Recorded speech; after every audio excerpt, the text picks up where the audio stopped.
फिलहाल हम लोग हैं जींद में, और जींद में एक ऐसा परिवार तो आप लोगों ने मिला होंगे जो घर बेचने पर मजबूर हो रहा है। उस भाई के 4 लड़के, मतलब कि 4 बच्चे पढ़ा करते भाई है। जींद का बहुत बड़ा स्कूल है, और उस स्कूल में पढ़ा कर दे तो इनका आपस में के मामला आपस में होया कि यूँ है जो अपना घर बेचने पर मजबूर हो गया, जो उन 4 बच्चों का माता पिता है। और स्कूल की ओर से इनको कहा गया भाई, या जो उसी फीस बच रही है ना 62,500 रुपये, चाहे घर बेच के दे लेकिन जमा कराए दे। और ये 62,000 कुकर बन गए इतने। सारी बात उस पेरेंट्स तक पूछांगे। माता पिता तो जो 4 बच्चे उनको बड़ा पढ़ा कर दे। ये भाई हैं, राम राम जी। राम राम जी। राम राम। बैठ जाओ जी। आपका क्या नाम है? मेरा विकास नाम है जी। अच्छा। हाँ जी। देखो जी, हमें पता चला था कि आप घर बेचने पर मजबूर हो रहे हो, क्या मामला है? वो जी दालामाड़ा स्कूल में हमारी सेटिंग हो गई थी बच्चों की, 4 बच्चों की। दालमवाड़ा पब्लिक स्कूल हाँ जी, में हाँ जी, 4 बच्चे हैं। हाँ जी।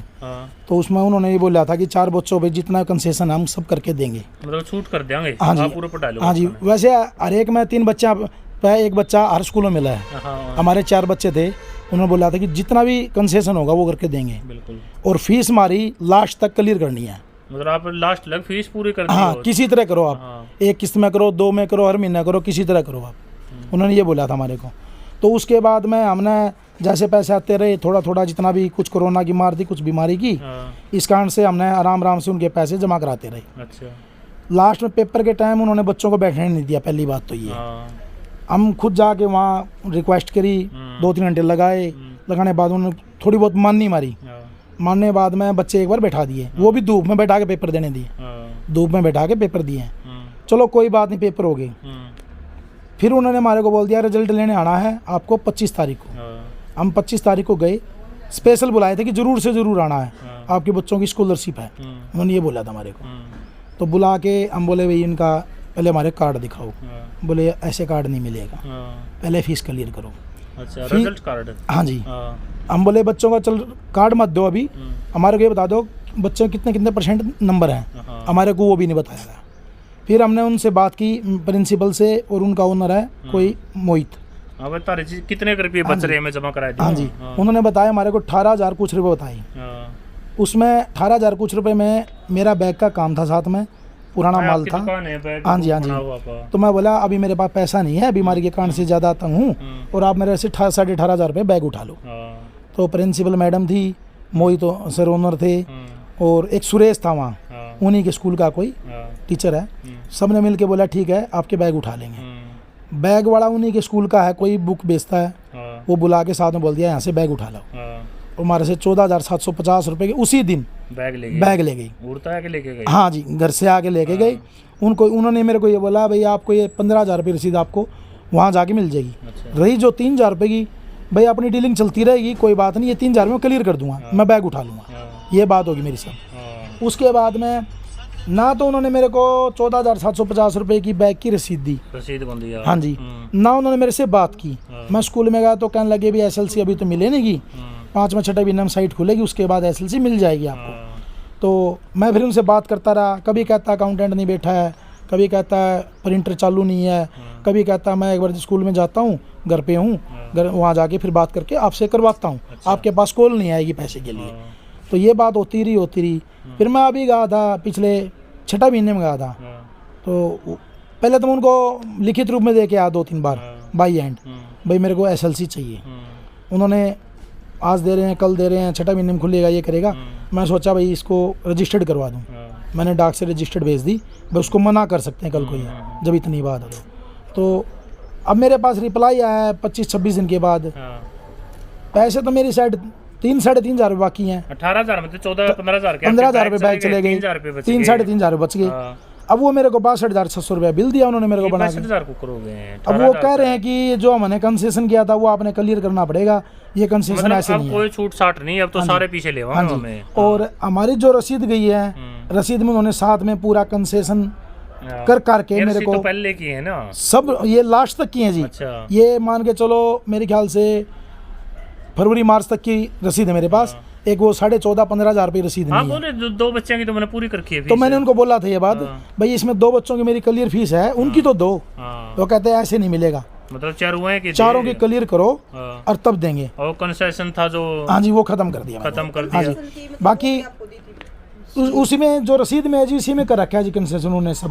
हाँ हाँ जी, ये रसीद में भी करके दे रखा है उन्होंने। 71,900 रुपये का बनाया था उन्होंने बिल, तो मेरे को 70,000 रुपये में इनकी डीलिंग होगी थी। उसके बाद में सब रसीदों में इन्होंने क्लियर करके दे रखा है। और मेरे को ये भी बोला था उन्होंने, हमारे तो पैसे देने पड़ेंगे, चाहे मकान बेच, चाहे बच्चे बेच, कुछ भी बेच, पैसे क्लियर SLC लो। बाद में ये कह रहा है, मैं बोला भाई ये ऐसा तो ठीक नहीं है। उनसे मैंने 62,600 की क्लियर रसीद मांगी, भाई आप पक्की रसीद दे दो मेरे को, मैं जमा कर दूंगा। वो कह रहा है पक्की का क्या करना है, तो इसी पे कर लेना, शिक्षा विभाग का नंबर ले जा, जो जानता वो कर लेना। मतलब कड़िया चले जाओ। हाँ, उन्होंने बोला है DC का जाना DC को जाओ, शिक्षा विभाग जाना वहाँ जाओ। वहाँ जाने बाद मैंने एप्लीकेशन लगाई। एप्लीकेशन पे 1 महीने से ऊपर हो गया, किसी भी अधिकारी की कोई कार्रवाई नहीं है। सी विंडो भी लगाई है, उस पर भी मेरे को कोई आज तक विश्वास नहीं मिला, बिल्कुल भी। अब मैं सोच विचार के बस ये बिल्कुल हद पार होगी मेरी। देखो मतलब आप तो 18,000 रुपया की कहा था, 18,000 जमा कराए थे, आपके 14,000 के बैग चले गए, 15,000 के 3,000 बच गए थे, और वो बैग भी आपको वापस दे वहीं पे। अब वो कह रहे थे, मैं गया था जब, कह रहे थे बैग उठाओ, तो मैं बोला भाई चल ठीक है बैग उठाएंगे। पहले तो जैसे माल दिया था ऐसे मेरा माल दे दो। अब उस ऊपर इतना कूड़ा जमा रखा है, ना तो मेरा माल बिकेगा ना वो करेगा। अब वो 250 रुपये माल 800 रुपये बेचेगा तो कौन लेगा, कोई भी नहीं लेगा। खुद मेरे को वहाँ के कस्टमर बता रहे हैं, बैग वाले इन्होंने 800 रुपये मांगे, वो मेरे से खुद लेके जाओ यहाँ से रिटेल के लिए। जब यहाँ 300 रुपये देने लग रहे हम, तो 800 क्यों लेंगे? 300 वाला 350 वाले लें, 350 वाले लेंगे। दुकान खोल रखी है फिर, तो 800 रुपये का बैग। ऐसा जी, प्रशासन तो इस बात पे कोई कार्रवाई नहीं कर रहा। हर स्कूल की मनमानी है, जितना चाहे उतना मांगे हैं, और जितना चाहे। एक बार तो कोई भी किसी का पेरेंट्स है, उसको बहला फुसला के उसके अपने पंजाब ले हैं, पंजाब लेने के बाद उसको ऐसा शिकंजा कस दें, वो निकल नहीं सकता। आदमी मर जाओ लेकिन उनके पैसे देने पड़ेंगे। आप मतलब कि 4 बच्चे उड़े पड़े थे। हाँ जी। बड़कंटा हो क्यों हटाए क्यों जी?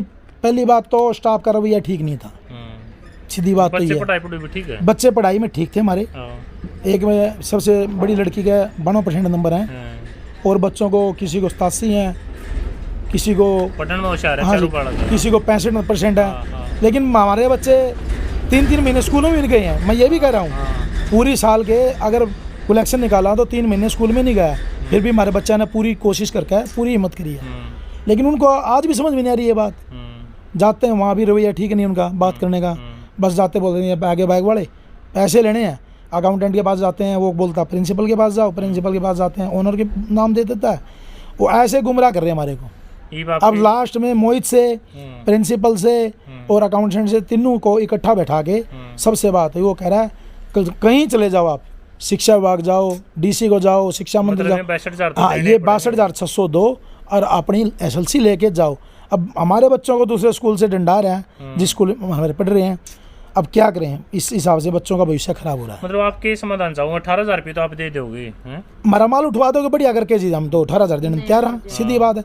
माल ऐसा हो, देखो जैसा कहा था आगे बिक जाए। अब वो उठा भी लें और वो ना बिकेगा, एक बात तो उसका तो कोई काम नहीं है। देखो मतलब कहीं ना कहीं स्टार्टिंग में तो आपने 4 बच्चे उड़ा पढ़ाए, उनसे बोल दिया आपकी स्थिति देख कर भाई गरीब आदमी है, कोई ना कंसेशन कर देंगे, छूट कर देंगे उन्होंने। और ये जो स्कूल की कंडीशन बनाते हैं, हर स्कूल की कंडीशन है 3 बच्चों पे 1 बच्चा फ्री है। अच्छा, ये 4 बच्चे थे, इस बात से उन्होंने कंसेशन किया, उसी हिसाब से, उससे फालतू नहीं कर रखे हमारे को। हाँ जी, जो 3 बच्चे प्लस 1 उसी के हिसाब से कंसेशन है। हम तो ये कह रहे थे इसमें हमारे को 60,000 रुपये होने चाहिए, बस 4 बच्चे दे रहे हैं। वो बोले नहीं, ये जो सिस्टम है इसी हिसाब से होगा हमारा, उन्होंने किसी अलग से नहीं कर रखा, ये सब का होता है ऐसे। मतलब कि 4 बच्चे पे एक ही हाँ जी है। फिर मैंने उनको ये भी मांगा था, कर दी 62,000 बना दी। अब वो कह रहे हैं कि ये हमारे जो कंसेशन किया था ये आपका ख़त्म है। अच्छा, आपने मेरे पास एक वो भेजा है इन्होंने, मैंने डाक लगाई थी, ये उन्होंने लिख के भेज दिया, भाई आपने फीस टाइम पे नहीं दी और इस बात से आपकी जो डिस्काउंट था वो ख़त्म कर दिया गया है। लेकिन डिस्काउंट मेरे को हर एक रसीद में पहले ही करके दे चुका है। हमारी क्यों, अगर ये कंडीशन होती तो रसीद में नहीं करके देते, वो लास्ट में ही करते। बिल्कुल, सीधी बात ये है। तो मतलब ये मेरे पास सारी रसीद इनकी, जिसमें 2 बच्चों में मेरे पास क्लियर फीस जमा है, उनकी भी SLC देने से मना करके 2 बड़का दे दे फिर कि वो कह रहे हैं कि जी हमारे को तो 4 बच्चों का ये जो कंसेशन किया था, ये सारे 62,600 रुपये हमारी फीस क्लियर करो, उसके बाद ही आपका SLC मिलेगी। मैं ये बात बोल रहा था, भाई तू 2 बच्चों की दे, 2 बच्चों की क्लियर फीस मेरी क्लियर है, उनकी दो। कह रहा नहीं, अटैच में है, चारों की इकट्ठी मिलेगी, 2 मेरे हैं 2 मेरे भाई के हैं। जो एक्सपायर हो joint चुका family है है। आपकी? हाँ जी हाँ जी, उस एक्सपायर होने के बाद में वो बच्चे मेरे पास ही रहे हैं अभी। हाँ जी हाँ जी, तो मैंने उनको ये बोला भाई अपाइज आदमी हूँ यार, तू मेरे को चक्कर ना कटवा भाई, क्यों 18 किलोमीटर स्कूल है जी, बिल्कुल आने जाना में बहुत दिक्कत है, ना तो वहाँ कोई साधन है, या तो अपना साधन लेके जाओ या फिर अपना चाहे किराए का करके लेके जाओ, वहाँ कोई साधन नहीं है। उनको ये बोल देना आपकी बस में वहाँ तक चले जाएं तो मना कर देंगे, ऐसा काम उनका। जब क्लाइंट उनके तो कौन छोड़ गया हुआ, बस अड्डे तक तो छोड़ेंगे, 4 किलोमीटर बस अड्डा पड़ता है जी उनका, ये भी मना कर देते हैं वो। आपका क्या नाम है? मेरा विकास नाम है जी। विकास, कौन सी कॉलोनी में रहो बेटे? ये भिवानी रोड का है, विकास नगर है और सीबिया फार्म वाली गली है, नज़दीक लाल माता मंदिर है, पुल के पास। बच्चे के नाम है? बच्चे का नाम जी, बड़ी लड़की का नाम है आबा हाँ। और उससे छोटे लड़के का नाम है हर्ष, उससे छोटे लड़की है उसका नाम रक्षिता, उससे छोटा लड़का उसका नाम भविष्य है। चारों पढ़ने में होशियार है बालक? चारों बढ़िया जी पढ़ने में, लेकिन करें क्या, अभी ये सारा स्कूल का मैटर है जी, इसमें ना प्रशासन कर रहा तो भाई आप लोगों ने देख लियो कि कितनी बड़ी गुंडागर्दी है प्राइवेट स्कूल की। मतलब कि स्टार्टिंग में तो पेरेंट्स ने फंसाले हैं पंजा में, फिर उसके बाद मनमानी फीस, और आपने ये एक्स्ट्रा भी देख लिया, जो कंसेशन दिया था वो भी ख़त्म कर दिया। मतलब कि 62,600 रुपये जमा करा, उसके बाद SLC मिलेगा। जो SLC नहीं मिला आपके बच्चे तो पढ़े नहीं, फिर दूसरा तो स्कूल भी नहीं पढ़ा हुआ है। वो उसको दूसरे स्कूल वाले लट दे रहे हैं जी, वो कह रहे नहीं बच्चे निकालो। ले होंगे जी SLC तो। एक बच्ची, एक गुड़िया 9वीं क्लास में है जी, उनको तो बोर्ड में चाहिए, आगे फार्म भरने लग रहे हैं, अब वो मेरे को लट चढ़ा रहे हैं भाई SLC दो SLC दो, हैं चारों साइड से पूरा मेरे को प्रशासन का लटा रहा है, उधर से भी इनका भी जी, कोई कुछ नहीं कर रहा। देख लो भाई, तो इस वीडियो में ज़्यादा से ज़्यादा शेयर कर दो भाई।